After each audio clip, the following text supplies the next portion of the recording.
Bayangkan, seorang pria yang gagal masuk sekolah seni berubah menjadi pemimpin terkuat di Eropa, menyebabkan perang paling berdarah dalam sejarah manusia, dan menghilang begitu saja tanpa jejak yang pasti. Apakah kita benar-benar tahu siapa Adolf Hitler sebenarnya? Atau hanya apa yang ingin mereka ceritakan kepada kita? Di balik biografi resmi yang diajarkan di sekolah, tersimpan kisah-kisah yang gelap, agenda yang dibungkam, dan pertanyaan-pertanyaan yang tidak pernah dijawab sepenuhnya. Inilah kisah tentang ideologi yang dibangun dari trauma, simbol-simbol kuno yang dijadikan senjata, dan teknologi rahasia yang jauh melampaui zamannya. Inilah sisi lain dari sejarah yang tak pernah diungkap, tentang pria yang disebut setan, atau justru alat dari kekuatan yang lebih besar darinya. Dann werfen wir jetzt in eine nach 150, 180, 230, 300. Es wird die Stunde kommen, da einer von uns beiden bricht. Und das wird nicht das nationalsozialistische Deutschland sein. Adolf Hitler lahir pada 20 April 1889 di Braunau am Inn, Austria, sebuah kota kecil di perbatasan Jerman. Ayahnya, Alois, adalah seorang petugas bea cukai yang keras dan dingin. Ibunya, Clara, penyayang, tetapi lemah dalam rumah tangga yang penuh tekanan. Hitler tumbuh dalam lingkungan penuh konflik, kehilangan saudara-saudaranya sejak kecil, dan sering menerima kekerasan dari sang ayah. Disinilah trauma pertama terbentuk. Ia sangat tertarik pada seni dan arsitektur, tapi 2 kali ia ditolak dari Akademi Seni Wina. Kegagalan ini memicu rasa inferioritas yang mendalam, dan menjadi luka psikologis yang kelak akan menjadi dasar radikalisme. Namun ada satu fakta menarik. Wina pada awal abad ke-20 adalah pusat gerakan Zionisme dan Freemason Eropa. Di sana, Hitler mulai mengembangkan kebencian terhadap kelompok tertentu, bukan hanya karena propaganda, tetapi karena pengaruh ide-ide ekstremis yang berkembang di lingkungannya. Banyak dari ide awal Hitler justru terbentuk bukan di Jerman, tapi di Wina, tempat dia menjadi pengangguran, hidup di penginapan kumuh, dan menyaksikan konflik sosial dan ketimpangan ekonomi yang akut.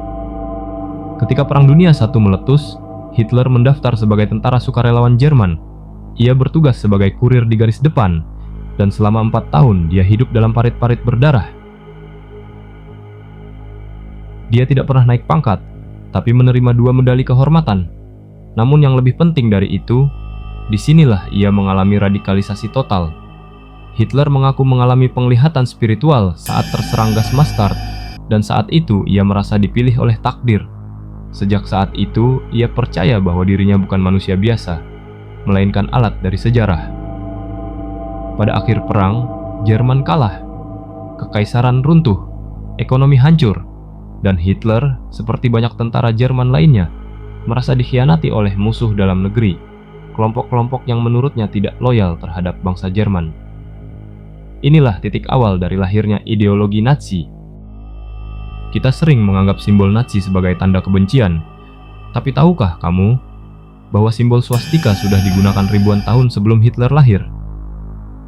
Dalam budaya Hindu kuno, swastika melambangkan keberuntungan dan keseimbangan kosmis. Di Tibet, itu adalah simbol spiritualitas. Bahkan di Eropa kuno, swastika digunakan oleh suku-suku pagan sebagai lambang matahari dan kekuatan alam semesta. Jadi, mengapa Hitler memilihnya? Nazi percaya bahwa ras Arya bukan hanya ras unggul secara biologis, tetapi juga keturunan peradaban tinggi kuno dari utara, mungkin Atlantis, Hyperborea, atau bahkan makhluk luar angkasa. Ini bukan sekadar ideologi politik, ini adalah mistisisme rasial. Swastika dipilih karena dianggap sebagai simbol primordial dari peradaban Arya kuno yang hilang. Dalam versi Nazi, swastika adalah lambang energi kosmik yang memberi kekuatan dan keabadian. Ini bukan hanya propaganda. Ini adalah bagian dari ritual kekuasaan. Sebelum berdirinya partai Nazi, ada kelompok okultis bernama Thule-Gesellschaft atau Thule Society di Jerman.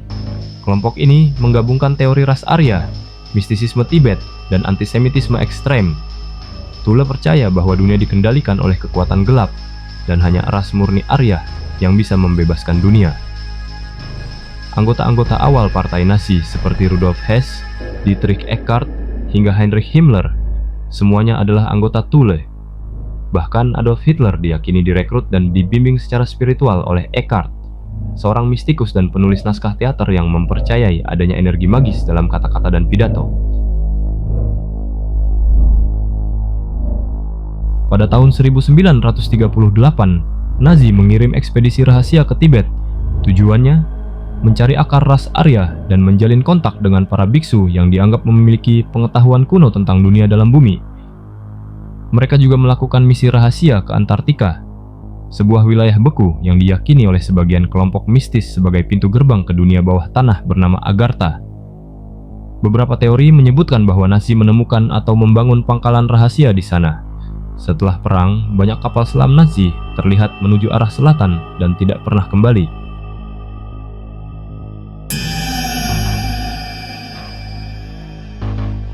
Unit militer paling fanatik dalam Nazi, Schutzstaffel atau SS, dipimpin oleh Heinrich Himmler, seorang pecinta ilmu gaib dan mitologi Jerman kuno.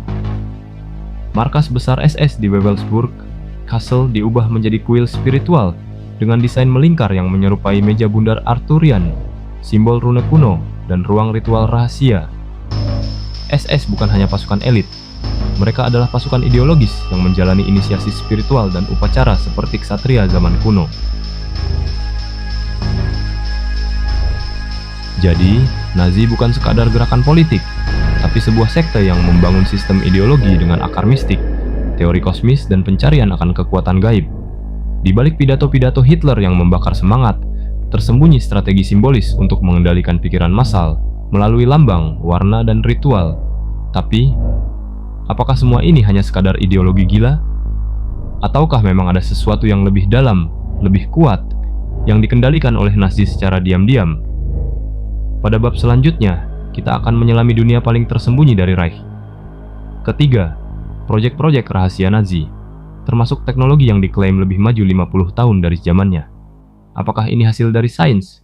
Atau bantuan dari entitas lain? Jawabannya ada di balik pintu yang tak pernah dibuka sejarah.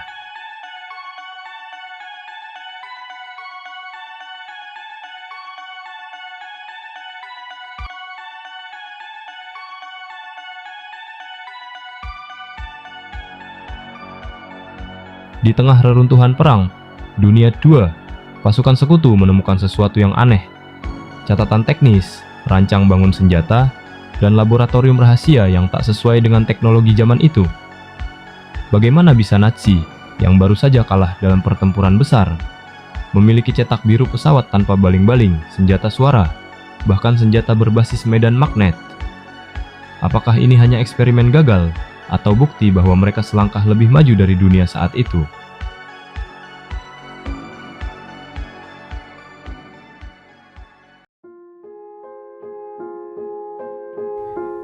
Proyek ini dinamai di Glocke, The Bell atau lonceng, sebuah mesin silinder besar mengandung merkuri merah, berputar dengan kecepatan tinggi dan dikelilingi oleh medan elektromagnetik.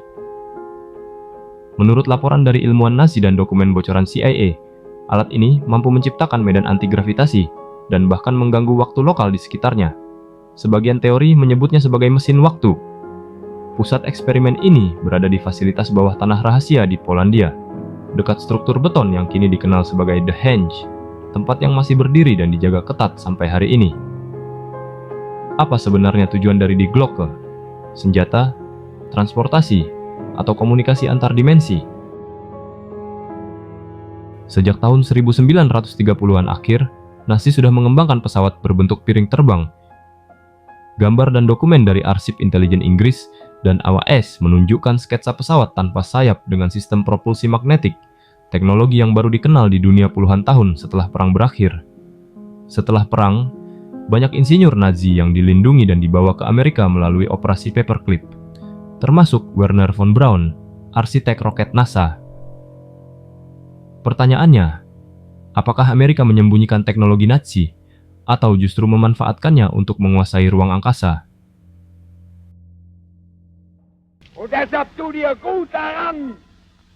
Di balik teknologi fisik, Nazi juga terobsesi dengan teknologi kontrol mental.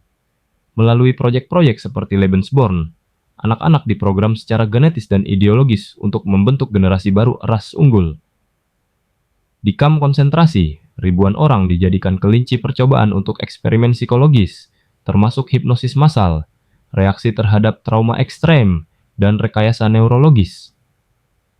Salah satu tokoh utama, Dr.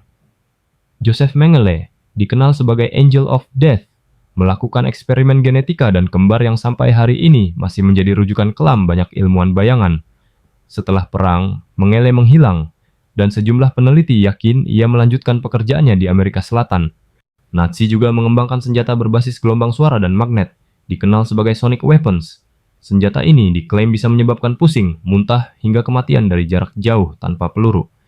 Lebih ambisius lagi, Nazi berencana membangun senjata matahari raksasa di orbit, ide yang dipresentasikan oleh ilmuwan Hermann Oberth dan digagas ulang oleh Wernher von Braun.